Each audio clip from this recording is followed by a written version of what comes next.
সবাই বলে যে ভেড়িতে সাপ নেই। সাপ আছে, কেউটে সাপ আছে, বোড়া সাপ আছে, জল ডোরা তো সবসময় থাকে। চন্দ্রপোড়া, ওই তো চন্দ্রবোড়াকে আমরা বোড়া বলি, তো বোড়া মানে চন্দ্রবোড়া।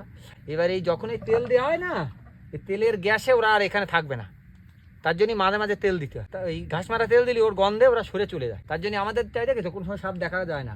তো বাবা এই যে মাছ চাষের ব্যাপারে অনেকে জানতে চাইছিল যে মাছ চাষ কি করে শুরু করবে।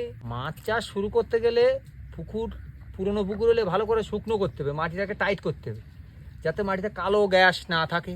কেউ আগে চুন দেয় বা মহুয়া ব্যবহার করতে হবে, ব্যবহার করে চুন মহুয়া দিয়ে 21 দিন, ধরো 18 দিন পরে বিষ তেল মারতে হবে। আবার যে পোকাটা হবে ওই পোকাটাকে মেরে দিয়ে 21-22 দিনের মাথায় মাছ ফেলা যায়। এবার জল যদি তৈরি হয়, পরিবেশ যদি ঠিক হয়, মাছ কেন হবে না?